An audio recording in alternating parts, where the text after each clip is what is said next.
Good morning class. हम लोग अध्ययन कर रहे हैं कक्षा 12वीं इतिहास की द्वितीय चैप्टर राजा, किसान और नगर का।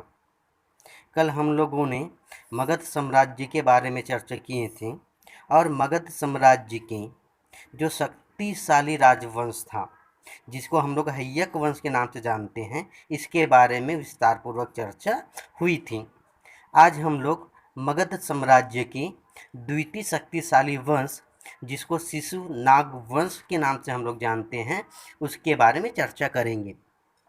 शिशुनाग वंश की स्थापना शिशुनाग ने किया था, जो हय्यक वंश के शासनकाल के समय में उनके एक सेनापति के रूप में काम कर रहे थे और हय्यक वंश के अंतिम शासक नाग दशक जो थे वो अयोग्य और विलासी शासक हुए थे।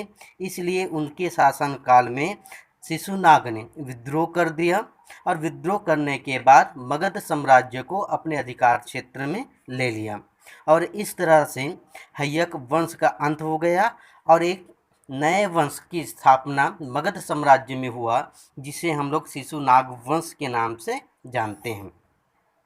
शिशुनाग एक शक्तिशाली शासक था जिन्होंने राजगृह को और इसके साथ साथ वैशाली नगर को अपनी राजधानी बनाया और शिशुनाग की मृत्यु 394 बीसी या ईसा पूर्व में हो गई और इसकी मृत्यु के उपरांत इनका पुत्र कालाशोक, जिसको पुराणों में काकवर्ण के नाम से जाना जाता है, ये मगध साम्राज्य का नया और शक्तिशाली शासक बना। कालाशोक ने अपनी राजधानी को राजगृह से पाटलिपुत्र स्थानांतरित करवा दिया और 28 वर्षों तक ये मगध साम्राज्य में शिशुनाग वंश के शासक के रूप में शासन करते रहे। कालाशोक के शासनकाल के समय में ही बौद्ध धर्म की द्वितीय संगति का आयोजन हुआ, जिसे हम लोग बौद्ध संगति के नाम से जानते हैं। 366 ईसा पूर्व में कालाशोक की मृत्यु के उपरांत उनके 10 पुत्रों ने मगध की साम्राज्य पर क्रमशः शासन 22 वर्षों तक शासन किए और शिशुनाग वंश का अंतिम शासक नंदी वर्धन था, जो 344 ईसा पूर्व तक शासन किए। 344 ईसा पूर्व में इस शिशुनाग वंश का अंत हो गया और मगध की सिंहासन पर या मगध के साम्राज्य पर एक नए राजवंश का उदय हुआ, जिसको हम लोग नंद वंश के नाम से जानते हैं। 344 ईसा पूर्व में महापद्मनंद नामक एक व्यक्ति ने नंद वंश की स्थापना किया और इसी के साथ मगध साम्राज्य से शिशुनाग वंश की समाप्ति हो गई। नंद वंश के स्थापक या संस्थापक महापद्मनंद जो नाई जाति का था और इस वंश के शासनकाल में ही मतलब नंद वंश के ही शासनकाल में भारत में सिकंदर महान, जिन्होंने 326 ईसा पूर्व पे आक्रमण किया था, इस समय नंद वंश के एक महान शासक है ना, या कुख्यात शासक जिसको हम लोग कह सकते हैं, घनानंद मगध की राजगद्दी पर आसीन था या मगध का शासक था और इसके समय में ही सिकंदर महान ने भारत पे आक्रमण किया। सिकंदर के भारत से वापस चले जाने के बाद मगध साम्राज्य की स्थिति काफ़ी खराब हो गई। मगध साम्राज्य में अव्यवस्था फैल गई, अराजकता की स्थिति निर्मित होने लगी। अतः इस समय के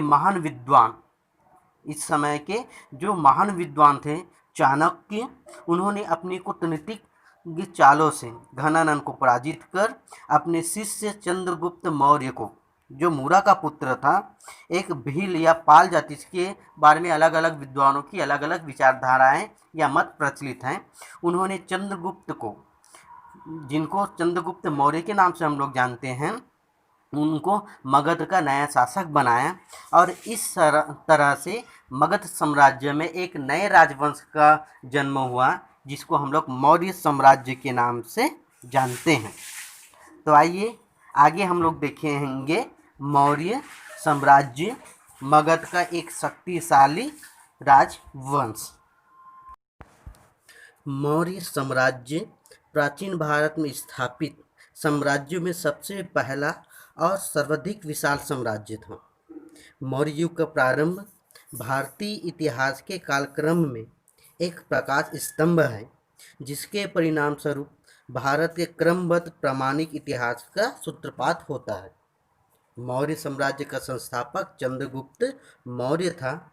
चंद्रगुप्त मौर्य पहला ऐतिहासिक सम्राट था जिन्होंने छोटे छोटे राज्यों के अस्तित्व की, जो भारत में छोटे छोटे राज्यों में बटा हुआ था, इनके अस्तित्व को समाप्त करके भारत के अधिकांश भागों को एक सुदृढ़ अखंड भारत के रूप में निर्माण किया और एक सुदृढ़ राजनीतिक सूत्र में बांध दिया। यही चाणक्य उनके गुरु का स्वप्न भी था, अखंड भारत का निर्माण। और चाणक्य ने अपने अखंड भारत का निर्माण अपने शिष्य चंद्रगुप्त मौर्य के माध्यम से पूर्ण कराया। चंद्रगुप्त मौर्य को मौर्य वंश या मौर्य राजवंश का प्रथम राजक और संस्थापक माना जाता है। चंद्रगुप्त का नाम चंद्रगुप्त मौर्य क्यों पड़ा, इसके बारे में अलग अलग विद्वानों या इतिहासकारों में थोड़ा सा मतभेद बना हुआ है। कुछ लोग कहते हैं इनकी माता का नाम मूरा था, अतः इसे संस्कृत में मौर्य कहा गया, जिसका अर्थ होता है मूरा का बेटा। इसके राजवंश को हम लोग मौर्य राजवंश के नाम से जानते हैं। भारत में मौर्य राजवंश की स्थापना चंद्रगुप्त मौर्य ने 321 ईसा पूर्व को किया था और क्रमशः 322 ईसा पूर्व से 298 ईसा पूर्व या बीसी तक चंद्रगुप्त मौर्य मगध के मौर्य शासक के रूप में सुदृढ़ता के साथ शासन करते रहे। चंद्रगुप्त मौर्य के ही शासनकाल में सेल्यूकस ने अपना राजदूत, जिसका नाम था मेगास्थनीज था, चंद्रगुप्त दरबार में भेजा और उन्होंने मेगास्थनीज ने भारत में चंद्रगुप्त मौर्य के राज दरबार में रहते हुए इंडिका नामक ग्रंथ लिखा और इसी इंडिका नामक ग्रंथ से मौर्यकालीन भारत की जानकारी हम लोगों को मिलती है, या हम यूँ कह सकते हैं मौर्यकालीन जानकारी प्राप्त करने की साहित्यिक स्रोत में इंडिका का अपना महत्वपूर्ण योगदान है।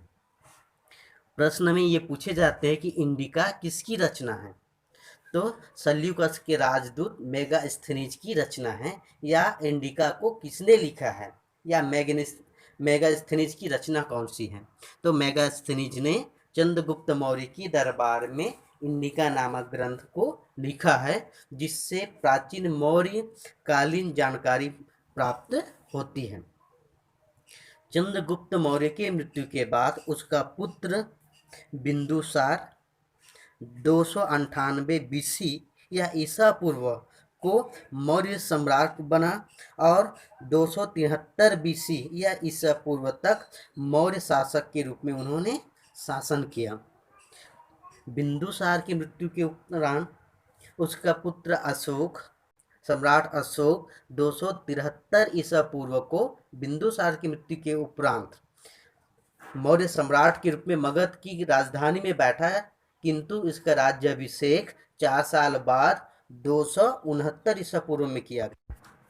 पुष्यमित्र शुंग ने 187 बीसी या ईसा पूर्व को मौर्य साम्राज्य के अंतिम शासक या अंतिम सम्राट वीरभद्र का वध करके साम्राज्य के केंद्रीय प्रदेशों पर अपना अधिकार कर लिया और इस तरह से भारत के प्रथम और महान ऐतिहासिक साम्राज्य मौर्य साम्राज्य का अंत हो गया और भारत में एक नए राजवंश, नए साम्राज्य की स्थापना हो गई, जिसे हम लोग शुंग राजवंश के नाम से जानते हैं।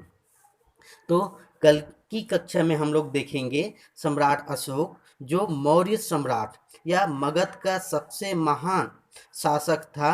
इनकी कलिंग विजय और इनके धार्मिक नीतियों के बारे में हम लोग कल चर्चा करेंगे।